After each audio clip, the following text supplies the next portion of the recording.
Hey guys, welcome to my channel again. My name is Kachi. Thank you for joining me today on another beautiful episode. Thank you for always tuning in. I'm really grateful. Yeah, so for those of you that are new, welcome to the channel first of all. Mwah, mwah, mwah. Thank you for joining us today. Please, if you haven't subscribed, do well to hit the subscribe button you see down below, and then don't forget to leave your notifications bell on to be aware whenever I post every video. You will be notified first, okay? And then don't forget to also like this video, share this video, with your friends and your amazing family members. Tell them that there is a channel called Kachi Beauty Lifestyle where we talk about skincare and the overall health and hygiene of your body. Okay, so without further ado, let's quickly hop right into this video.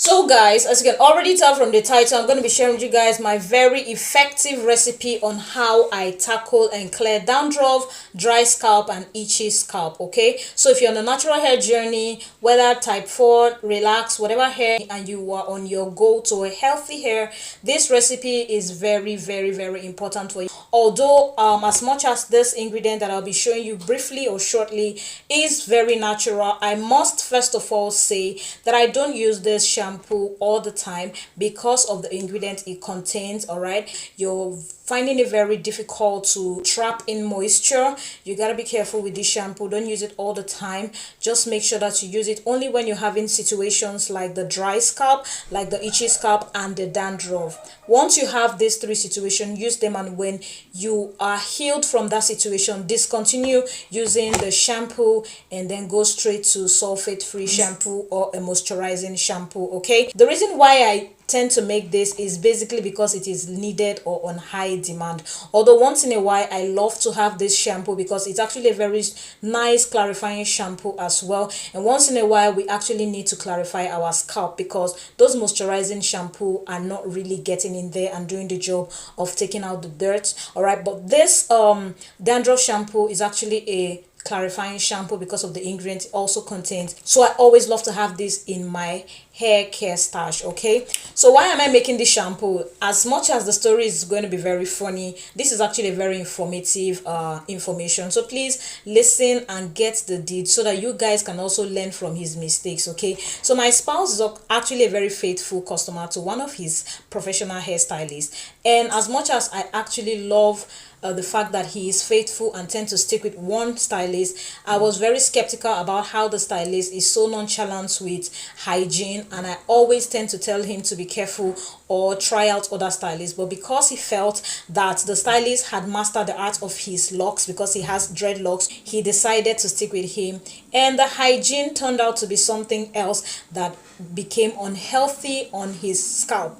Right now I'm going to show you a video of his scalp. His scalp has lots of dandruff, which is actually very difficult to get rid of because it is a locks. If it was like an open scalp, it's actually going to be very easy to scrape it all out. So please, if you're going to a stylist, no matter how professional they are, if their hygiene is very poor, if you don't have your own accessories to get to them or to give to them to use, you're using what they have, know that it's a general place. First of all, please do your hair good by getting yourself out of there and going to a stylist or a professional stylist that listen and understand the benefits of a good hygiene. Okay, because as much as they are good at what they do, they would actually damage your hair. So you can do this for commercial purpose. I'm going to explain how to get it right for commercial purpose, but then this is for personal use, so I'm going to be skipping some very professional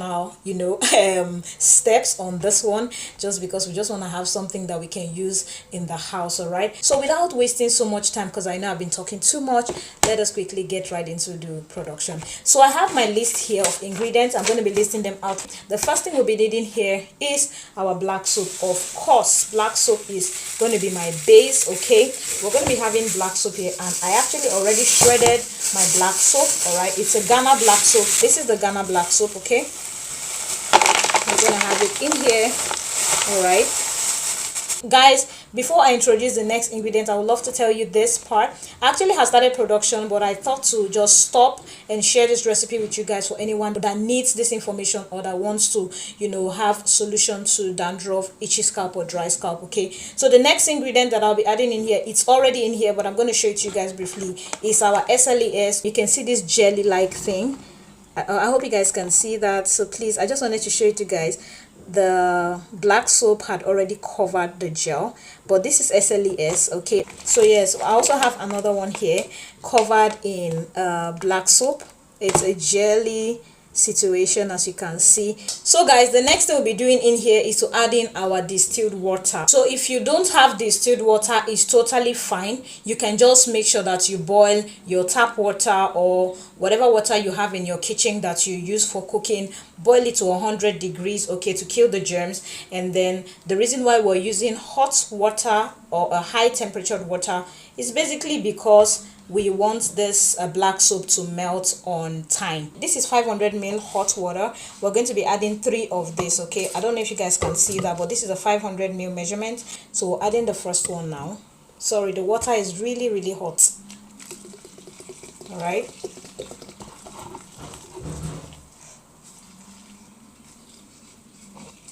so that is one. But you can just go through the internet and check all the benefits of the ingredients. Okay, so the next bottle, right, the last bottle. Okay,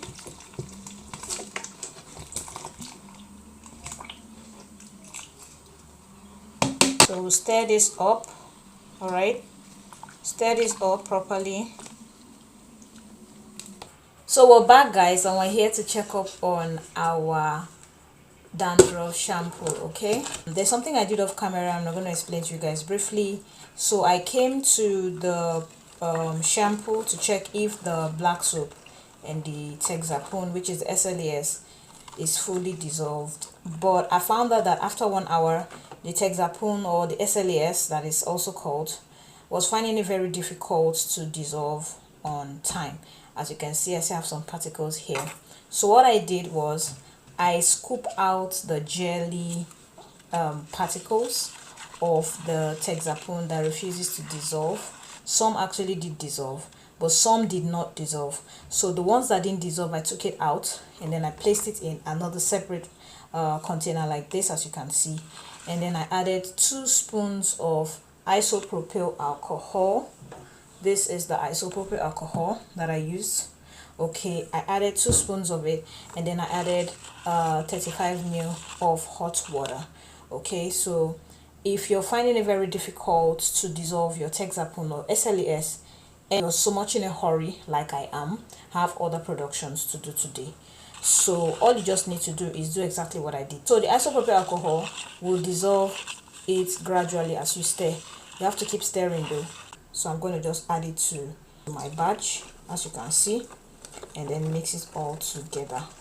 So now that we have a homogeneous liquid, we're now going to start dissolving our powders. Okay, now we're going to have this out of the way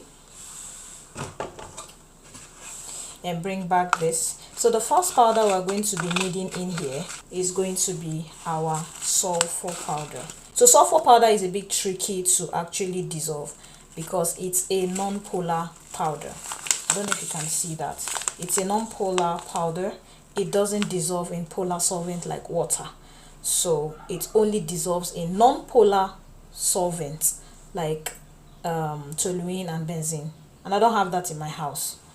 So I'm going to use what I have. Studies have shown that sulfur can sparingly, which is mildly, dissolve in alcohol. And this is the alcohol that I have, which is the isopropyl alcohol. I'm going to turn in the quantity of my sulfur in here, a spoon of it, not much, because it's quite drying on the scalp. So you have to be careful with the quantity you're using. Just a spoon of sulfur is okay. Alright, so this is it. And then I just turn it in here. Make sure that you break the particles.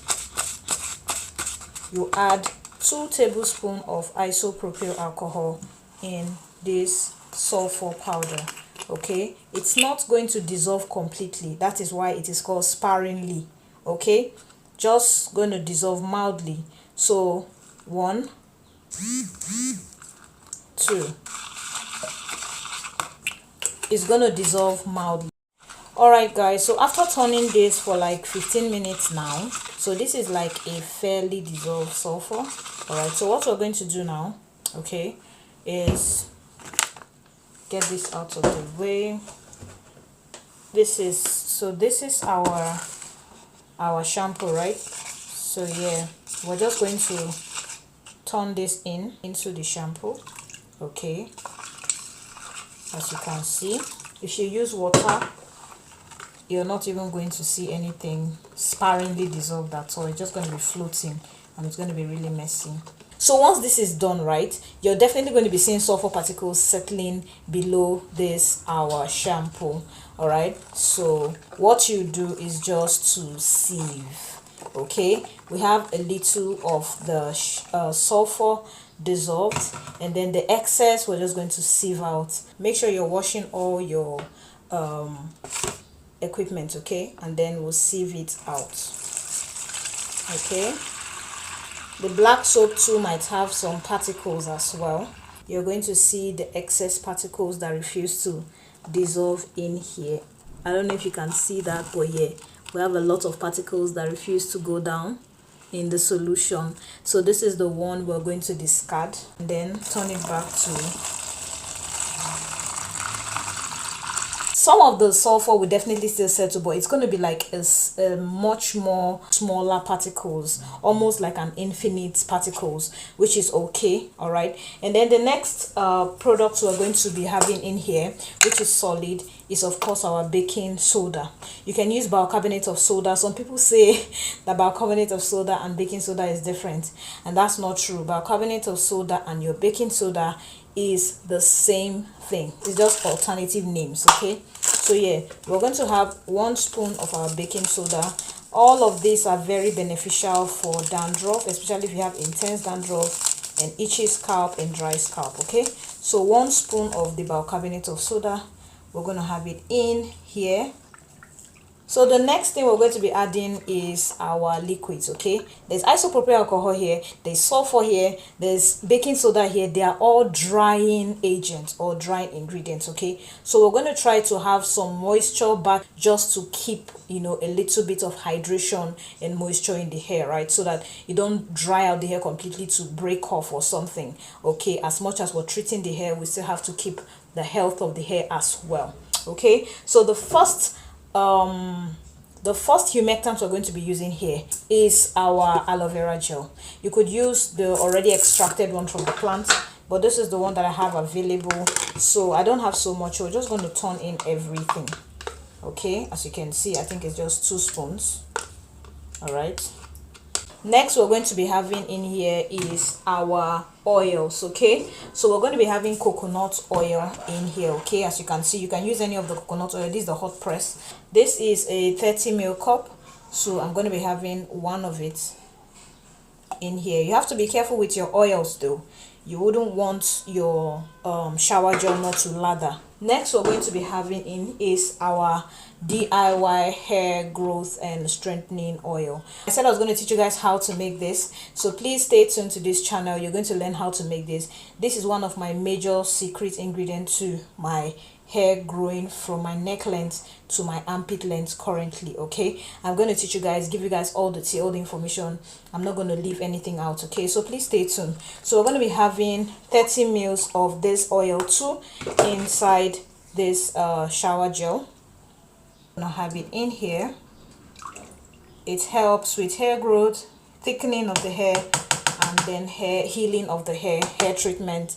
It's a powerhouse. Okay, so now the next thing we're going to be adding in here is our castle soap. Castle soap is like a lather booster or a soap booster, so it will help with the lather effect and also help with the soapiness effect. I don't know if that makes sense. And then we'll add it in here. Okay, all right, pretty much going to add extra like 2 of this.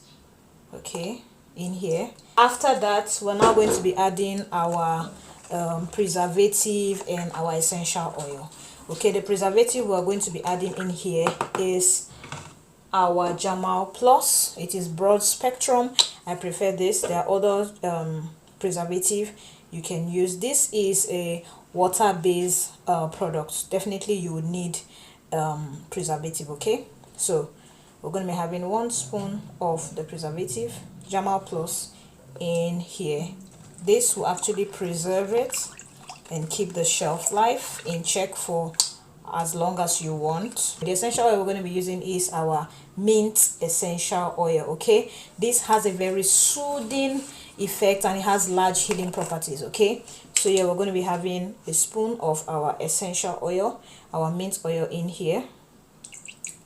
The last thing I'll be adding in here is my apple cider vinegar. You can use the one with the mother, but you can pretty much use what you have available. Okay, now this is another secret ingredient to dealing with dandruffs and dry hair. Okay, so all I need is just 30 ml of my apple cider vinegar. Okay, you don't need so much of it. All right, so I'm just gonna add 30 ml of the apple cider vinegar.